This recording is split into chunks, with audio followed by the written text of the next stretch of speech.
इंसानी कौम ने हर युग में अपने उत्थान के लिए हमेशा एक मसीहा के आने की आस की, लेकिन उस मसीहा के साथ क्या कभी इंसानी कौम ने उचित न्याय किया है? चाहे मसीहा इंसान हो या भगवान हो, इतिहास गवाह है इस समाज ने ही कभी अपने मसीहा की धर्म पत्नी पर इल्जाम लगा उसे बनवास भिजवाया है, कभी सूली पर चढ़वाया है, तो कभी ताउम्र जेल में सड़ने को छोड़ाया है। सहरसा की सरजमीन का सरमौर आनंद मोहन, जिसने मैथिली को वो दर्जा दिलवाया इसे पाने को भोजपुरी और मगही न जाने कब से संघर्ष कर रही है। जी हाँ, मैथिली को 8वीं अनुसूची में शामिल करवाना इनकी ही देन थी। लेकिन कितने मिथिलावासी इस बात को जानते हैं, सत्ता के हुक्मरानों के होश अपनी एक हुंकार से ठंडे कर देने वाले आनंद मोहन, जिनके लिए आवाज उठाया करते थे, क्या आज वो इनकी आवाज बन पाए हैं? सवाल यह है कि जिनके परिवार में स्वतंत्रता आंदोलन से लेकर जेपी आंदोलन तक में कूदने का जज्बा रहा, क्या उसके लिए कभी समाज ने आभार प्रकट किया है? कि कभी किसी जमाने में राजपूतों के आन बान शान कहे जाने वाले उनके लाज के रक्षक आनंद मोहन आज एक राजनीतिक दुश्मनी का दंश झेलने के लिए पिछले 14 सालों से सहरसा जेल से भागलपुर, भागलपुर से बक्सर, बक्सर से फिर सहरसा, रोहतास जेल भटक रहे हैं, जिन्हें शायद आज उनके समाज के लोगों द्वारा भुला दिया गया, जिसके बाद उनकी सारी लड़ाई और कुर्बानी भी मानो जैसे पानी के बुलबुले की तरह एक झटके में खत्म हो गई, क्योंकि जिस पार्टी से लिए दुश्मनी का मोल उनको आज तक चुकाना पड़ रहा है, वही पार्टी से उनकी पत्नी का जुड़ जाना शायद खुद आनंद मोहन को भी नागवार गुजरा होगा, जैसा कि जनता को भी गुजर रहा है।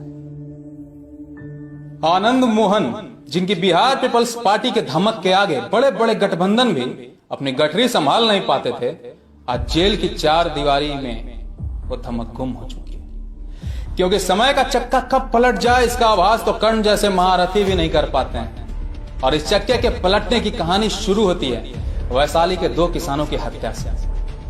वैशाली में 2 किसानों को मारकर पेड़ पर लटका दिया जाता है, जिसका आरोप राजद के एक बड़े नेता पर आता है। जब यह दृश्य आनंद मोहन ने देखा तो उनका आक्रोश इतना बढ़ गया जिसका असर मानसून सत्र में नजर आया। उस समय के मुख्यमंत्री लालू प्रसाद यादव जी थे, जिनसे जब सवाल किया गया तो जवाब उनके आक्रोश को और बढ़ाने वाला था, जिसका असर यह हुआ कि इतिहास में पहली बार भरे सदन में किसी मुख्यमंत्री पर कुर्सी चलाकर फेंका गया, जिसके जवाब में पूर्वी चंपारण के विधानसभा क्षेत्र केसरिया के तत्कालीन विधायक यमुना यादव जी ने आनंद मोहन की तरफ माइक फेंक कर अपने सुप्रीमो के प्रति अपनी वफादारी जाहिर की, और वो माइक आनंद मोहन के आन पर जा लगा। और उसी वक्त उन्होंने अपनी पार्टी बिहार पीपल्स पार्टी की तरफ से बिहार के अंडरवर्ल्ड डॉन छोटन शुक्ला को केसरिया विधानसभा का उम्मीदवार घोषित कर दिया। चौंकिएगा मत, ये वो दौर था जब बाहुबली और अंडरवर्ल्ड के लोग नेताओं की कठपुतली बन बूथ कैप्चरिंग, फिरौती और मर्डर जैसे वारदातों तक सीमित नहीं थे, बल्कि इन पर भी अब खादी का धुन सवार हो चुका था। खैर, यह तो फिर भी 1994 की बात था। प्रत्याशी तो आज भी एक से बढ़कर एक क्रिमिनल खड़े होते हैं बिहार में। अब बात दोनों पार्टी के आन पर आ गई थी, और ये आन बिना प्राण दान के मानता कहां है जनाब। कहते हैं गिद्धों और राजनेताओं में अधिक अंतर नहीं होता, बस गिद्ध लाश गिरने की फिराक में होते हैं और राजनेता लाश गिराने की। बिहार इस देश का वो अभागा राज्य है जिसने भले अनेक जातियों को अपने दामन में समेट रखा हो, पाल रखा हो, लेकिन राजनेताओं को सिवाय अपनी जाति के उत्थान के और कुछ नजर नहीं आता, जिसका खामियाजा यह होता है कि बिहार से गुजरने वाली गंगा भी इसके पाप धोने में असमर्थ रहती है। छोटन शुक्ला अपनी राजनीतिक गतिविधियों के लिए अक्सर केसरिया से मुजफ्फरपुर आते जाते रहते। इसी बीच उन्होंने कई गरीबों की बेटियों की शादी करवाई, उनका इलाज करवाया और शिक्षा पर जोर देते हुए कई लोगों के मुफ्त शिक्षा का इंतजाम भी किया, जिससे कि पब्लिक में उनकी लोकप्रियता केसरिया विधानसभा में बढ़ने लगी। और यही लोकप्रियता राजद के गले की फांस और पेट का दर्द कर दी। वो इसे हजम नहीं कर पा रहे थे, जिसके लिए उस समय के सबसे चर्चित राजनेता ब्रिज बिहारी वैद्य बनकर आए और कूटनी शुरू की एक ऐसी जड़ी बूटी जिसने छोटन शुक्ला को ऐसी नींद में ढकेल दिया जिसके साथ ही आनंद मोहन के जीवन की बर्बादी की पटकथा भी लिख दी गई। तो वो रात थी 3 दिसंबर 1994। छोटन शुक्ला चकिया में इंटर कॉलेज के प्रिंसिपल नागेंद्र सिंह के घर ठहरे, जो कि मधुबन से बिहार पीपल्स पार्टी के उम्मीदवार घोषित किए गए। छोटन शुक्ला अक्सर अपनी सफेद जिप्सी में चला करते थे, लेकिन उस दिन उन्होंने अपने जिप्सी हेडमास्टर साहब के घर छोड़कर एक एम्बेसडर ले लिया, अपने गार्ड्स को भी छोड़ दिया और अपने विधानसभा के 4 ऐसे लोगों के साथ घर की तरफ बढ़ चले जिनका अपराध जगत से कोई वास्ता भी नहीं। जो लोकल पब्लिक थी, उनकी गाड़ी उनके घर से कुछ दूर पर ही होती है कि पुलिस की वर्दी पहने कुछ लोग उनको रोकते हैं और इससे पहले कि उनकी समझ में कुछ आता, उन पर न जाने कितने AK-47 की मैगजीन खाली कर दी जाती है और 20 मिनट तक अंधाधुंध गोलियों की बौछार के बाद जब यह सुनिश्चित हो जाता कि अब उनके जीवित रहने की कोई गुंजाइश नहीं बची, तो वो वहां से चले जाते। और फिर आती है असली पुलिस, जिसने उन नकली पुलिस कर्मियों से भी अहम रोल अदा किया और 1 घंटे तक किसी को अस्पताल ले जाना तो दूर, उनकी बॉडी को छूने तक नहीं दिया। लोग चिल्लाते रहे, बिलखते रहे कि हो सकता है वो बचे हों, जिंदा हों, हॉस्पिटल ले जाने दें। लेकिन एसपी साहब नहीं थे ना, तो कैसे कुछ हो पाता बिना उनके ऑर्डर। खैर, घंटे भर बाद एसपी साहब आए और बॉडी हॉस्पिटल पहुंचे, जहां उनकी औपचारिक मृत्यु की घोषणा कर दी गई।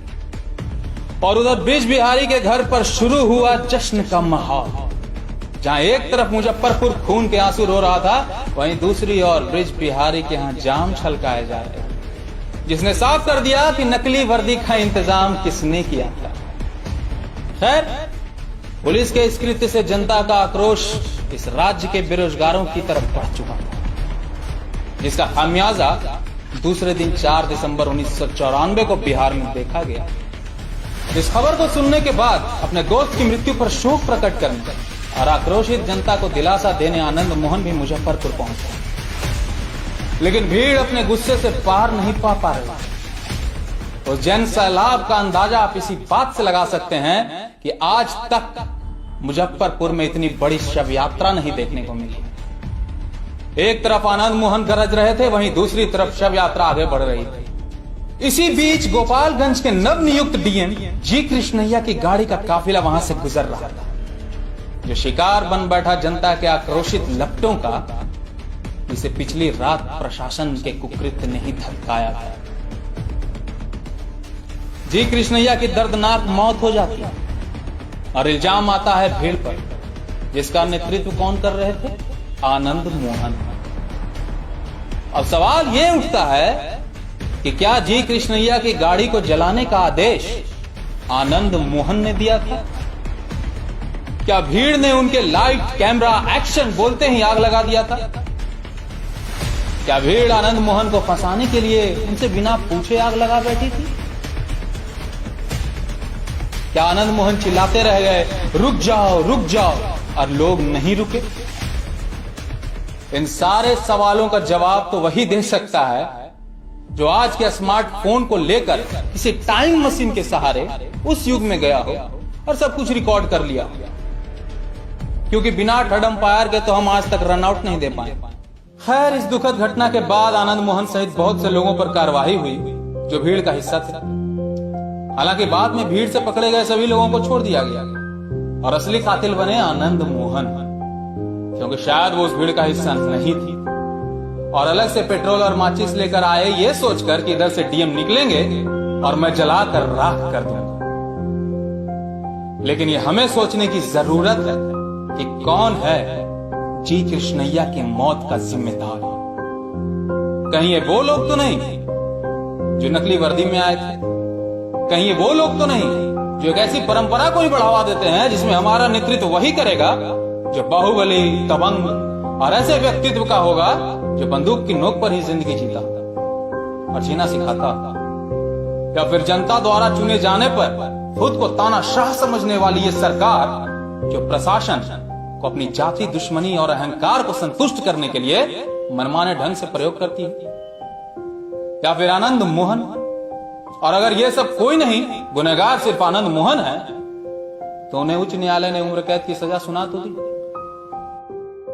अब सवाल यह उठता है कि क्या उनकी सजा की अवधि समाप्त हो चुकी है क्या वो बाहर आएंगे या सरकार अभी भी उन्हें समाज के लिए खतरा मानती है?